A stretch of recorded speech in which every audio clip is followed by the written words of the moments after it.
حضرت ابو ہریرہ رضی اللہ تعالیٰ عنہ فرماتے ہیں دنیا کی ایک ایسی چیز ہے جس کو ایکسپلین نہیں کیا جا سکتا. یعنی جنت بتائی جا سکتی کیسی ہے، حدیثوں میں معلوم ہے. حضور صلی اللہ تعالیٰ علیہ وسلم دیکھ کر کے آئے تھے، بتائے میرے آقا نے. جہنم کے مناظر بتائے گئے ہیں کہ کیسے کیسے عذابات ہیں، بہت ساری چیزیں، قبروں کے حالات بھی بتا دیے گئے. لیکن حضرت ابو ہریرہ فرماتے ہیں ایک چیز ایسی ہے جس کو ایکسپلین نہیں کیا جا سکتا، وہ موت ہے. وہ کیسے انداز میں آتی ہے؟ کیونکہ جس نے چکھ لیا وہ بتانے کے لیے آیا نہیں. جس کو آئی موت وہ دوبارہ آ کر بتایا کبھی نہیں کہ کیسے آتی ہے. اور جو پہلے سے بتایا ہے وہ یا تو پھر بزرگوں کی باتوں کو بتائے گا. ہاں، اللہ کے نبی صلی اللہ تعالیٰ علیہ وسلم نے جو بتایا ہے وہ ہمارے لیے یقینی ہے. سنیے، موت کے سلسلے میں اس لیے میں عرض کر رہا ہوں کہ قاری صاحب قبلہ کو ان کی جو موت ہے، کچھ ایسی موتیں ہیں جو شوق لگا دیتی ہیں. ویسے تو ایک شاعر نے بہت خوب کہا ہے، موت اس کی جس کا کرے زمانہ افسوس، یوں تو یہاں آئے ہیں سبھی مرنے کے لیے. آئے تو سب ہیں مرنے کے لیے، لیکن کچھ موتیں ایسی ہیں جو ہلا دیتی ہیں، آدمی کو سوچ و بچار پر مجبور کر دیتی ہیں. یہ موت کا معاملہ اللہ تبارک و تعالیٰ نے اس طرح اسی لیے رکھا ہے کہ بندہ غرور و تکبر میں فرعون نہ بنے. آج پتہ ہے آپ کو، پورے یہودی اور جو نئی نئی ایجادات کرتے ہیں ان کے پیچھے ان کا وقت ایک بہت بڑا، جو میری اسٹڈی کا میں آپ کو بتا رہا ہوں، ان کو کیا لینا دینا ہے پوری دنیا کو. یہ جو نیو ورلڈ آرڈر جو کرتے ہیں کہ پوری دنیا کو گلوبل ولیج بنانا ہے، ایک دنیا بنانا ہے. آپ کو پتا ہے پورے گولڈ کو اپنے پاس رکھنا، اکنامک پوری طاقت کو اپنے پاس رکھنا، بینکنگ نظام کو اپنے پاس رکھنا، دنیا کی ساری حکومت کو اپنے پاس رکھنا، کیوں کر رہی ہے ایک چھوٹی جماعت؟ کیوں کرتی ہے ایک چھوٹی سی جماعت؟ آپ کو پتا ہے سالوں پہلے نمرود کے زمانے میں ایسا ہوا تھا کہ یہی قوم نے پوری دنیا میں ایسی حکمرانی کی کہ نمرود کو یہ بات کسی نے بتائی کہ دنیا کی ہر طاقت تمہیں مل گئی ہے، کچھ بھی کر سکتے ہو تم. 1000 لوگوں سے وہ تنہا لڑ سکتا تھا نمرود، اور انسانوں پر تو ایسی حکومت تھی. لیکن اس سے مشورہ دینے والوں نے کہا ایک چیز تمہیں نہیں ملی ہے، وہ ہے موت و حیات پر کنٹرول. جب چاہے مرے کوئی، جب تک ہم چاہیں زندہ رہے، یہ چیز. تو اس نے کہا یہ کہاں ہے؟ کہا یہ خدا کے پاس. جیسے کہ نبیوں نے بتایا ہے، نبیوں پر ایمان نہیں تھا لیکن اتنا تھا کہ اللہ ہے، خدا ہے اور اس کے پاس یہ طاقت ہے. تو جانتے ہو آپ، اس نے ایک قلعہ بنایا، بہت بڑا برج، بہت اونچی عمارت بنائی اور پورے انسانوں کو جمع کیا. تو بہت بڑی فوج، اس لیے کہ خدا سے لڑنا ہے اور خدا سے لڑ کر کے اس کو گرا دیں گے اور پھر موت کا کنٹرول اپنے ہاتھ میں لیں گے. آپ سوچو، یہ بہت پہلے ہو چکا، بہت پہلے تاریخ میں. اور اس نے عمارت بھی بنائی اتنی بلند کہ آسمان تک لگنے جائے. اس زمانے میں اتنی تو بلند نہیں ہو سکتی تھی، لیکن بنائے اپنے خیالات کے اعتبار سے. اور انسانوں کو ایک زبان، ایک کرنسی، سب کچھ ایک کر دیا کہ لڑنے کا وقت آئے تو سارے انسان مل کر کے خدا سے لڑیں گے اور یہ پاور چھین لیں گے موت و حیات کا. اپنے حساب سے بانٹیں گے کون کتنے سال جینے والا ہے. ظالموں کو جب زیادہ طاقت ملتی ہے تو خدا بننے کا ایسا ہی غرور آتا ہے. اللہ تبارک و تعالیٰ سے لڑنے کا یہ فیصلہ کیا. یہ اسرائیلی روایات میں موجود ہے آج بھی کہ اللہ نے فرشتوں میں سے ایک فرشتے سے کہا کہ آؤ دیکھو کہ ہمارے ایک بندے نے ہم سے لڑائی کا منصوبہ بنایا ہے. ایک فرشتے کو بھیجا، جاؤ دیکھ آؤ. جبرائیل، میکائیل، اسرائیل، اسرافیل علیہ السلام بڑے فرشتوں کے نہیں، ایک فرشتے کو. وہ فرشتہ زمین پر آیا اور صرف پر ہلایا تھا تو اس کی پوری عمارت دھس گئی. جتنی فوج تھی وہ سب کے سب موت کا شکار ہو گئی اور ایک دوسروں کی زبانوں کو مختلف کر دیا گیا. نہ اس کی زبان اسے پتا، نہ اس کی زبان اس کو پتا، سب زبانیں مختلف کر دی گئیں. لیکن ایک پلان تھا، ایک منصوبہ تھا. آج کے دور میں بھی، ترقیاتی دور میں، لوگوں کو یہ لگتا ہے یہ جو چھوٹی جماعت آج پوری دنیا کو کنٹرول کر رہی ہے، اس کو یہ تک یہاں تک جانا ہے کہ اسپیس میں جائیں، کہیں تو جائیں، ایک بار اپنی طاقت سے خدا کو زیر کر دیں اور موت کا پاور اپنے پاس لے لیں. اور قرآن میں رب تعالیٰ نے یہ فرمایا ہے لَن يَخْلُقُوا ذُبَابًا وَلَوِ اجْتَمَعُوا لَهُ، تم سارے انسان مل کر کے ایک مکھی بھی نہیں پیدا کر سکتے، اور مکھی اگر مر جائے تو اسے زندہ بھی نہیں کر سکتے. ضعف الطالب والمطلوب. قرآن میں اللہ نے فرمایا کتنی کمزور ہے تمہاری طاقت. اسی لیے میرے عزیزوں موت کا ذکر ہم اس لیے کرتے ہیں کہ ہمیں ہماری کمزوری پتہ چلے, ہمیں ہماری حیثیت معلوم ہو, ہم کتنی حیثیت کے ہیں. ایک ٹھوکر لگنے پر موت آ سکتی ہے, اور کبھی کبھار بلڈنگوں سے گرنے والا بھی بچ جاتا ہے. یہ سارا نظام قدرت ہے اللہ تعالیٰ کی طرف سے ہے. اور موت اچھی اور بری کیا ہوتی ہے؟ اچھی اور بری کیا ہے؟ مسلح پر امامت کرتے ہوئے موت آئی, بظاہر بہت اچھی موت ہے. اور اگر کوئی ایکسیڈنٹ میں مر گیا, 40 ٹکڑوں میں ہو گیا, بہت بری موت. لوگوں کے ذہن میں یہ کورونا میں مرنے والوں کو لوگ بیچارے یہی سمجھتے تھے کہ کیا موت ہے بیچاری, 4 لوگ اٹھا نہیں پاتے, ریپ کر دیتے ہیں پلاسٹک میں, اور 4 لوگوں کی نماز پہ اس کو تو دفن کر دیا جاتا ہے. ایسی موت ہے ویسی نہ. مرنے کے انداز کو دیکھ کر کے موت کو اچھی اور بری آپ کنسیڈر نہیں کر سکتے. ایک بات آپ کو میں بتاؤں, موت اچھی کون سی ہے اور بری کون سی ہے؟ اور جنازے دیکھ کر کے بھی نہیں. جنازے پھولوں سے سج جائیں, لد جائیں, ہزاروں کی بھیڑ ہو جائے, یہ بھی معیار نہیں, کسوٹی نہیں اچھی اور بری موت کا. اچھی اور بری موت کیا ہے؟ اگر غریب آدمی تنہا بھی مر گیا ہو, ایمان پہ مرا ہو تو سب سے اچھی موت ہے. عشق رسول پہ گیا ہے تو سب سے اچھی موت ہے. اور لاکھوں کی بھیڑ میں کفر پہ مرا ہے تو سب سے بری موت ہے. بھیڑ لاکھوں کی ہو اور کفر پہ موت آئی ہے تو وہ سب سے بری موت ہے. اور ایمان پہ مراؤ, ایکسیڈنٹ ہوا ہو, 40 ٹکڑوں میں بدل گیا ہو, اسے چیل کوے کھا گیا ہو, شیر کھا گیا ہو, آگ جلا دی ہو, پانی نے نگل لیا ہو, کچھ بھی ہوا ہو, ایمان پہ مرا ہے تو اچھی ہی موت مرا ہے. یہ بات یاد رکھیں آپ. ایمان پہ مرا ہو, عشق رسول کے ساتھ گیا ہو, وہ اچھی موت ہے. اور باقی اگر ایمان نہیں تھا مرنے کے وقت, پھر چاہے جتنے جلسے جلوس ہو جائے اس کے, وہ کوئی اچھی موت نہیں. اسی طرح سے یہ بھی کہا گیا ہے مدینے میں مرنے کی تمنا سب کی ہوتی ہے, لیکن مدینے میں مرنے کے بعد جو فضیلت ہے مدینے میں مرنے والے کی, وہ ایمان کے ساتھ مرے تو فضیلت, ورنہ منافقین کو جنت البقیع سے نکال کر پھینک دیا جاتا ہے. یہ بھی بات یاد رکھو آپ. ایمان کی حالت میں جو دنیا سے گیا اور مدینے میں مرا ہے, ارے اس کے کیا کہنے ہیں. ارے وہ قیامت کے دن مومنین کی شفاعت کرے گا. میرے آقا صلی اللہ تعالیٰ علیہ وسلم نے فرمایا جنت البقیع کے اس قبرستان سے 70,000 لوگ ایسے نکلیں گے قیامت کے دن, جن میں سے ہر میت 70,000 کی شفاعت کرے گی. وہ فضیلت ہے ان کے لیے, لیکن وہ ایمان کے ساتھ گیا ہو, عشق رسول کے ساتھ گیا ہو. اور اسی لیے ہم تمنا بھی کرتے اللہ تعالیٰ, اللہم ارزقنا شہادتاً فی سبیلک و موتاً فی بلد حبیبک. اے اللہ تیرے راستے میں ہمیں شہادت عطا فرما اور تیرے نبی کے شہر میں موت عطا فرما. اچھا, ایک صاحب نے مجھ سے سوال کیا تھا کہ شہادت کی بھی طلب کرتے ہیں اور موت مدینے میں بھی, تو اس کا مطلب ہے جنگ ہونا چاہیے مدینے میں. جنگ ہوگی, لوگ ماریں گے تب شہید ہوں گے. مدینے میں جنگ ہوگی, آپ لڑیں گے, آپ کو مارا جائے گا, آپ شہید ہوں گے, تب مدینے میں موت ہوگی. دونوں چیزیں ایک ساتھ کیسے آئیں گی کہ اللہ تیرے راستے میں شہادت عطا کر اور موت مدینے میں عطا کر؟ اس کا مطلب جنگ مدینے میں ہونا چاہیے. سوال مجھ سے یہ کہا, لیکن میں آپ کو بتاتا ہوں میرے عزیزو, ہر شہادت جنگ سے ہی نہیں ہوتی. جو جنگ میں مر جائے صرف وہی شہید نہیں, وہ شہید حقیقی ہے. لیکن اللہ کے نبی صلی اللہ تعالیٰ علیہ وسلم نے شہید کی اور بھی اقسام بیان فرمائی. ہاں, جو ظلمن مارا گیا وہ بھی شہید ہے, لیکن کئی حادثے ایسے ہیں جس میں انتقال کیا ہوا وہ بھی شہید ہے.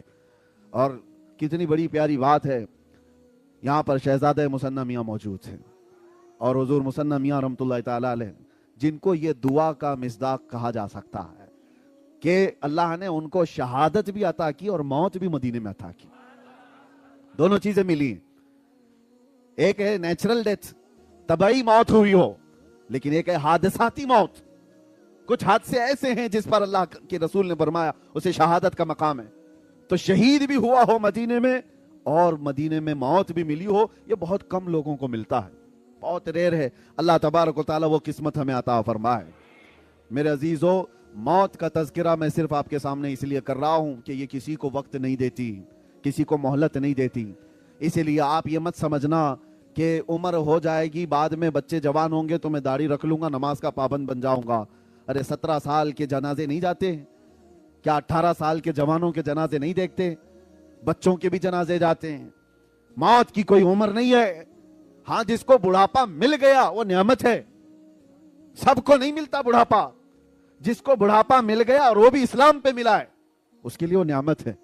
बाज लोग ये कहते हैं ना, अरे बुढ़ा हो गया, अब मस्जिद नहीं जाएगा तो और क्या करेगा, काम धंधा क्या है। तुम्हें नहीं पता, हर बूढ़ा मस्जिद वाला भी नहीं होता, उसके लिए भी फजले इलाही जरूरी है।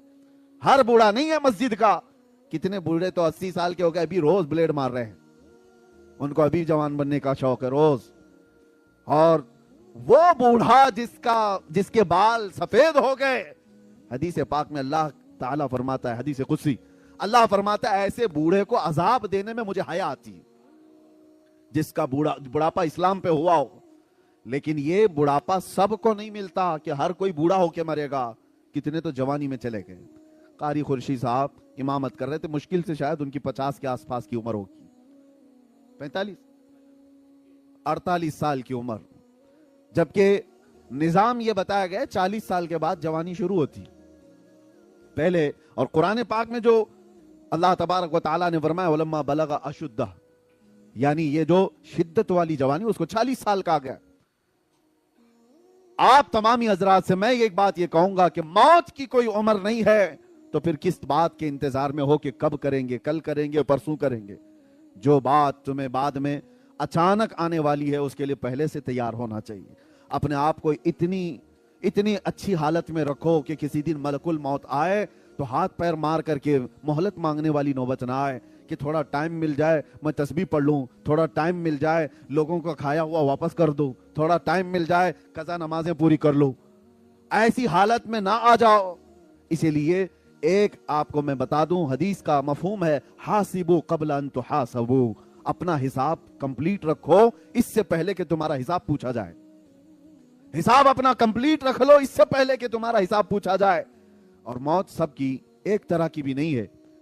एक बुजुर्ग ने बड़ी प्यारी हिकायत लिखी है कि एक बादशाह सफर पर जा रहा था, शाहाना कर्रोफर है और बहुत सारे तफरीह के लिए निकले हुई पूरी जमात है। अचानक रास्ते में एक फकीर आया और बादशाह से कहा, बादशाह सलामत, आपसे मुझे कुछ बात करनी है।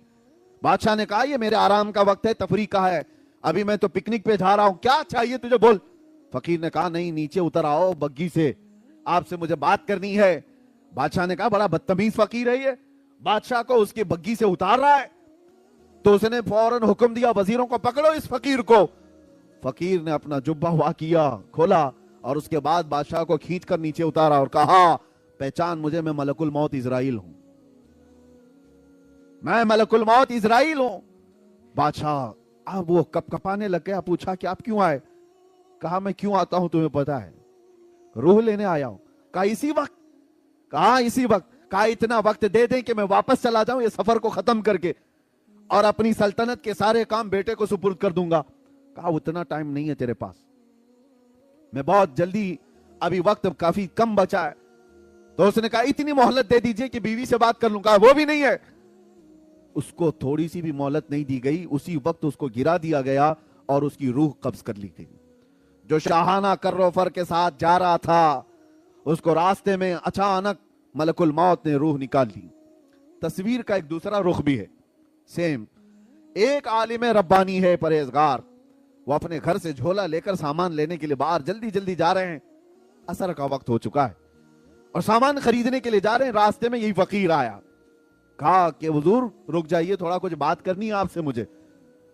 वो आलिम दीन रुक गए और कहा, क्या बात है, जल्दी जल्दी बात कीजिए, मुझे घर से सौदा लेने के लिए, सामान लेने के लिए जाना है और घर में वापस पहुंचाकर मस्जिद में अजान हो चुकी है, जमात से नमाज पढ़नी है, जल्दी आप बताइए क्या बात है। फकीर ने कहा, आपने नहीं पहचाना, मैं मलकुल मौत इजराइल हूं। उस आलिम रब्बानी ने झोला फेंक दिया, जो सामान लाने के लिए जा रहे थे, झोला फेंक दिया और कहा, कहां थे आप, आपके इंतजार में कितनी रातें कट गई, क्या आप आएंगे, रूह निकालेंगे, मैं रब से मुलाकात करूंगा। ये दुनिया में जिसकी रूह अटकी हुई है माल से, वो मोहलत मांगता रहता है, और जो रिज़ाए इलाही के लिए जीता है वो मलकुल मौत का इस्तेकबाल करता है। आप कहां थे, तो अब यहां मंजर बदला हुआ है। मलकुल मौत ने कहा, इतनी जल्दी भी क्या है आपको, आप जाइए सामान खरीद लाइए और अपने बच्चों को सामान दे दीजिए, घर वालों को कुछ वसीयत करनी है वो भी कर लीजिए। उस आलिम रब्बानी ने कहा, आपको जिस काम के लिए अल्लाह ने भेजा वो कीजिए आप। मेरे बच्चों का मालिक अल्लाह है, वो मुसब्बिबुल असबाब है। जिसने मुझे खिलाया वो मेरे बच्चों को भी खिलाएगा, मेरा यकीन है। आप अपना काम कीजिए। मलकुल मौत वहां मोहलत नहीं देना चाहते और इधर कह रहे हैं कि और कुछ है तो आप कर लीजिए काम। फिर उस आलिम रब्बानी से कहा कि और कोई आपकी ख्वाहिश है? तो उस आलिम रब्बानी ने कहा, अगर आप इतना वक्त लेकर के आए हैं पहले से, इतनी मोहलत लेकर के आए हैं पहले से, तो ख्वाहिश इतनी है, घर नहीं जाऊंगा, अल्लाह के घर जाऊंगा। जिस वक्त नमाज पढ़ रहा हूं सजदे के आलम में जाऊं, आप रूह निकाल लीजिए। कैसी ख्वाहिश थी। और उस आलिम रब्बानी के साथ उनकी ख्वाहिश का ख्याल किया गया। वो मस्जिद में नमाज के लिए गए और सजदा रेज हुए, उनकी रूह कब्ज कर ली गई। ये सबके साथ नहीं है कि हर कोई चाहे तो उसके साथ हो जाए। उन लोगों के साथ है जो अल्लाह की रजा के लिए जीते थे, दुनिया में उसकी रजा के लिए जीते थे, तो मौत भी अल्लाह ताला उनकी पसंद के हिसाब से लेता है। यही तो बात है मेरे अजीजों। मूसा अलैहिस्सलाम की मौत के सिलसिले में जो हदीस मिलती है वो यूं ही नहीं है। यहां पर एक अकीदा भी बता करके जाऊं, तुम्हारा और हमारा जो दुनिया से जाने का मंजर है वो अलग है, नबियों का मकाम अलग है। नबियों की रूह कब्ज करने से पहले मलकुल मौत इजाजत लेते थे। तुम्हारे घर में इजाजत नहीं ली जाएगी, हाँ अंबिया से इजाजत ली जाती, लेकिन वो मूसा अलैहिस्सलाम की रूह कब्ज करने का मंजर तो बहुत अलग ही है। मलकुल मौत आए थे और उनसे पूछा कि अल्लाह के नबी मूसा, आपकी रूह कब्ज करने के लिए अल्लाह ने मुझे भेजा है। उन्होंने एक तमाचा लगा दिया और कहा जाता है किसने, मूसा पैगंबर ने मलकुल मौत को, और उनकी आंख बाहर आई। वो वापस चले गए रब ताला के हुजूर और कहा, है ला तूने किसके पास भेजा? उसने मार करके आंख बाहर कर दी। वो पैगंबराना जलाल था, किसी दूसरे को क्या मलकुल मौत छोड़ देते? और क्या किसी की हिम्मत थी? यहां यह अकीदा मुझे बताना है, वो खबीसों को समझना चाहिए जो नबी को अपने बराबर समझते हैं। कभी आप जो बराबर कहते हैं, बड़े भाई के तरह, हमारी तरह बशर थे, तुम भी मलकुल मौत को थोड़ा उंगली उठा के दिखाओ, पता चलेगा तुमको कहां पहुंचा दिया जाएगा। वो नबी की शान है, अल्लाह अपने महबूबों को यह ताकत दिया हुआ है।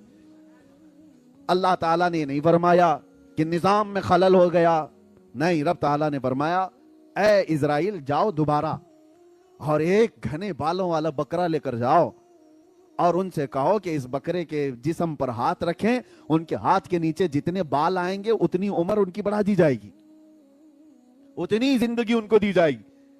दोबारा इजराइल आए और मूसा अलैहिस्सलाम के पास बकरा पेश किया, कहा आप इस पे हाथ रखिए, आपके हाथ के नीचे जितने बाल आएंगे उतनी उम्र आपकी बढ़ा दी जाएगी। माशाअल्लाह। दूसरा कोई हो तो कहता है ना कि 1 साल बढ़ गया तो चले ठीक है, 10 साल बढ़ जाएंगे ठीक है।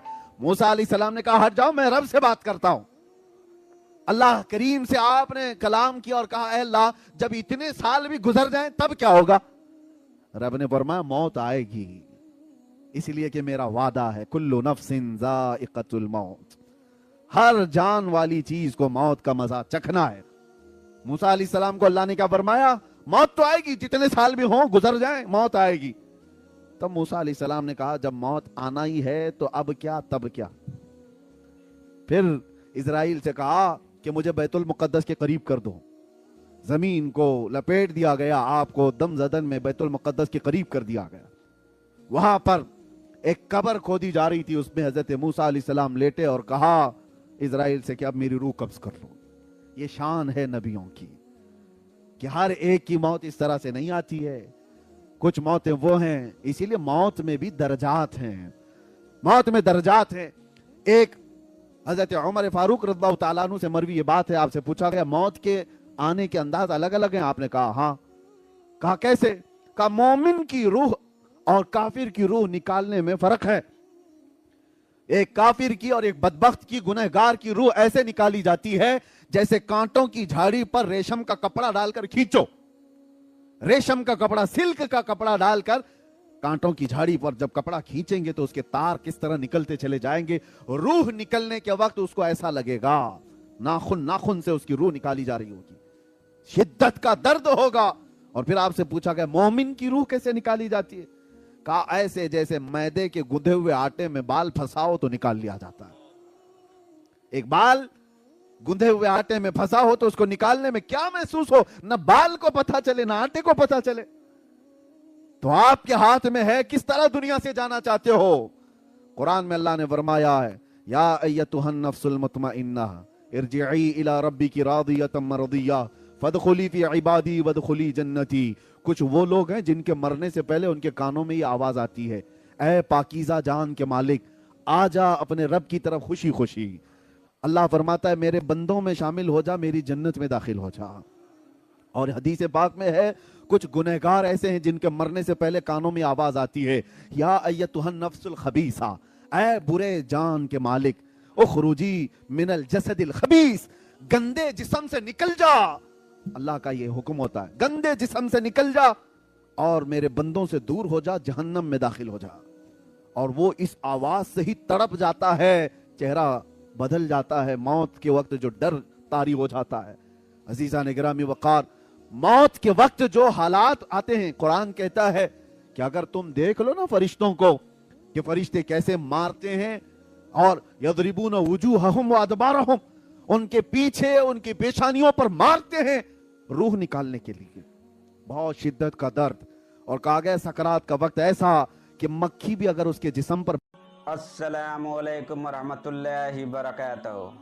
और मेरे प्यारे भाइयों, अभी अभी आपने पीर साहब के बयान को गौर व फिक्र से सुना है और सुन करके अपने ईमान को ताज़ा किया होगा। उम्मीद है मुझे कि आप लोगों को इनकी वीडियो बहुत ही ज़्यादा पसंद आती होगी। अगर वीडियो आपको बहुत ही ज़्यादा पसंद आ रही है तो आप लाइक करें और वीडियो को जितने भी इस्लामिक ग्रुप है उन सभी में शेयर किया करें, ताकि सभी लोग इनके बयान को सुन करके अपने ईमान को ताज़ा करें और आप लोग को ज़्यादा से ज़्यादा सवाब और नेकी करने की अल्लाह तबारक व तआला तौफीक और रफ़ीक अता फरमाए। अस्सलामु अलैकुम।